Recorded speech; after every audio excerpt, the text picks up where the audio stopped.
계속 아픈 선수들이 있어요. 만성적으로 계속 그 아픈 선수들, 뭐 아니면 아픈 그냥 환자분들의 특징이 뭐냐면, 그러면은 통증에 대해서 한번 기술을 하게끔 해보거든요. 그러니까 뭐 통증이 언제, 어떻게, 어떤 형식으로 뭐 아파지고, 뭘 하면 더 나빠지고, 뭘 하면 좋아지는지, 그걸 한번 말씀해 보세요. 그러면 말씀을 제대로 못 해요. 나는, 아파요, 그냥 아파요. 그러는데, 글쎄요, 뭐 제가 뭐 할 때 아프지? 막 이런 철학적인 얘기일 수도 있지만, 이제 우리가 보통 자기한테 안 좋은 부분들 있죠. 약점이라든지 이런 거를, 이렇게, 마주보는 걸 사실은 굉장히 자신 없어 하잖아요. 두려워 하잖아요. 근데 통증도 사실 이제 그렇게, 똑같은 원리가 적용이 되거든요. 그래서 그렇게 아픈 분들이 아프다고는 하는데 그 통증 자체에 대해서 한 번도 이거를 객관화해서 본 적이 별로 없는 분들이 많이 있어요.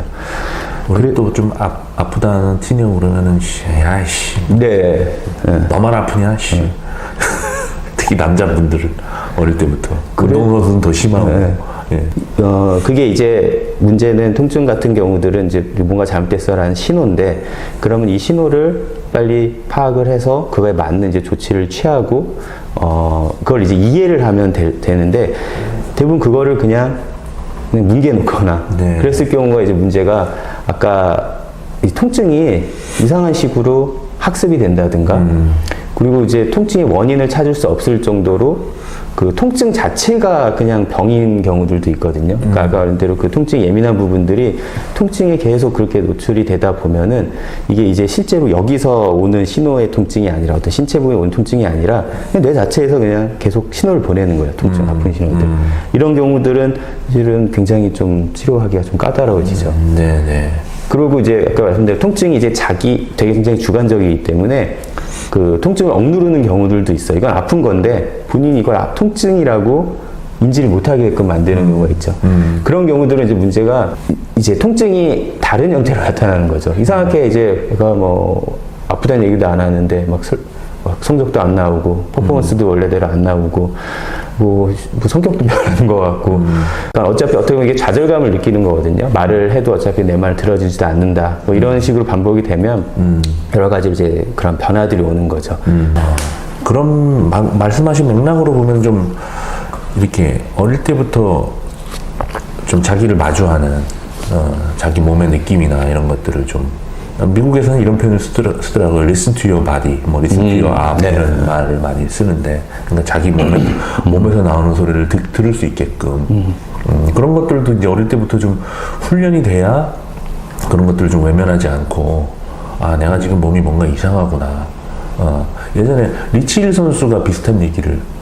그러니까 미국 선수들도 좀 뭐 운동 선수들은 대체로 좀 비슷해서 리치일 선수도 처음에는 이제 한번 부상으로 되게 고생하기 전에는 그냥 그냥 운동선수가 다 야구선수가 다 공 던지는 선수가 다 아픈 거지 했는데, 그 말이 이제 어느 순간 와닿기 시작한다. 근데 이게 나이 먹고서 그렇게 되는 건 쉬운데 이게 어린 선수들이 좀 이런 것들을 내재화하려면 좀 어릴 때부터 부모님들이나 감독 코치님들이 뭐 자기 몸을 잘 이렇게 관찰할 수 있게끔 하는 기회, 시간, 그런 어떤 정서적인 안정감 이런 거를 좀 제공을 해 주시면 좋을 것 같은데, 그런 부분들이 좀 우리 훈련 문화에서 좀 부족하다, 좀 아쉽다라는 생각이 들고요.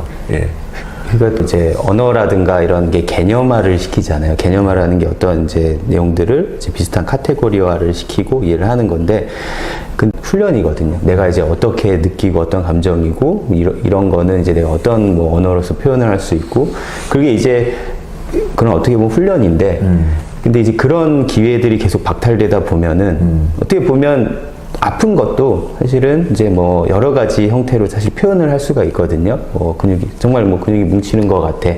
아니면 뭐 어디가 날카롭게 아파.